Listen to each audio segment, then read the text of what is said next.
On today's menu is an extremely aromatic potato recipe that you're going to absolutely fall in love with. Namaskar and welcome to Curries with Boombi. Starting with the start of the show, the potatoes. You need to use baby potatoes or whole medium to small potatoes for this recipe. I have already cooked them in my pressure cooker and peeled them. Now using a fork or a skewer, prick holes all around. Now the reason why we need to prick holes is that all the gravy goodness seeps in through those holes and make the interior of Mr. Potato more flavorful. So though it may seem tedious, but it's worth doing this step. First we will make a spice powder. Heat a pan on medium-low heat. These are the spices we need: green cardamoms and fennel seeds. Roast the spices by stirring continuously on medium-low heat till you get that wisp of aroma. Please make sure that your spices are not getting too brown. Take them off heat once you see them starting to get that little brown color. If you brown them up too much, they will become bitter, and we are not making bitter potato curry today. You can grind them in a spice grinder or using a mortar and pestle.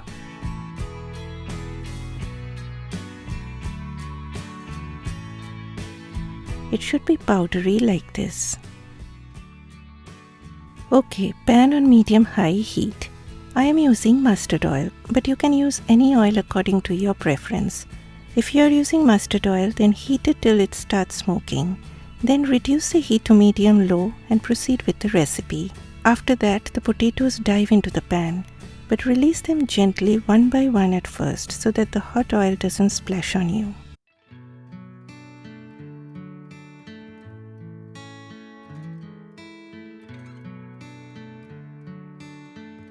Add a sprinkle of salt and fry the potatoes till they turn golden brown. Usually the potatoes are deep fried, but I usually make it in this way to cut back on oil. While the potatoes are getting brown, let's deal with the yogurt. I have taken about 1/3 cup of plain unflavored yogurt. In it, I added about 1/4 cup of water and about a tablespoon of Kashmiri red chilli powder. Kashmiri red chilli powder is mild in terms of heat level, but it can still be very overwhelming for some people. So if you want your curry to be less spicy, then add less or use paprika. And whenever it comes to cooking with yogurt, you need to stir the yogurt very well before adding to the pan. This is the first step to prevent the milk solids from separating. Okay, the potatoes have started to get that color, but I want that color to be deeper.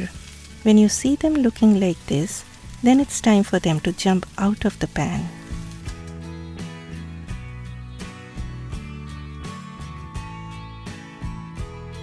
I will be adding 2 more tablespoons of oil.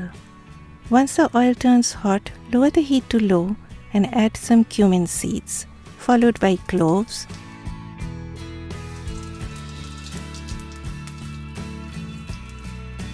and then just a pinch of asafoetida, that is hing. Immediately after adding the hing, turn off the stove or remove your pan from the burner if you are using an electric stove, because it's yogurt time. As soon as you add the yogurt, start stirring vigorously to prevent the yogurt from separating.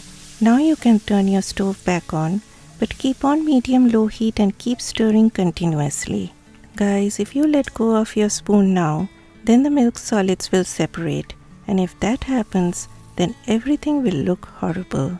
So keep stirring continuously until the yogurt comes up to a boil.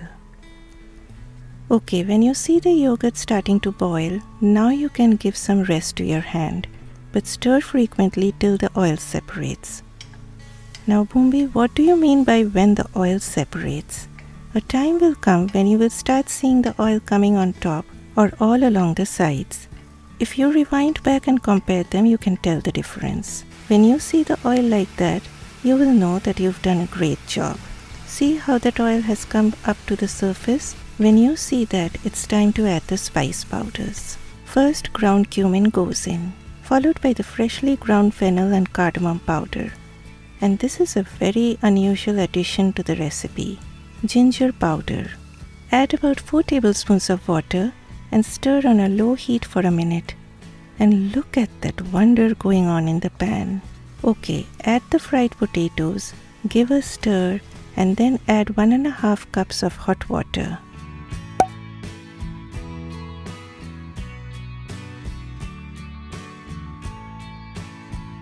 Then salt.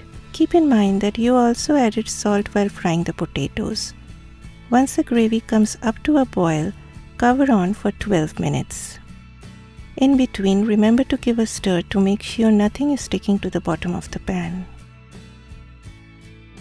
12 minutes done, lid off, and those potatoes are swimming in a pool of deliciousness. The gravy looked too thick, so I added another half a cup of water, and I also added a little bit of sugar to balance the flavors. Sugar is my inclusion to the recipe, but it does bring in a nice balance. The potatoes are looking like small pillows of love, and I feel like diving nose down into that pan with a big spoon to scoop up that gravy. But then I will be known as Boombi the red-nosed curry lady, so better wait for it to cool down. I love having this with rice, but you can also have it with puri or paratha or naan. The fennel powder and ginger powder gives a beautiful flavor to this curry that is quite unique and so very aromatic. Please smash that like button for me, and I will see you next time. Bye bye.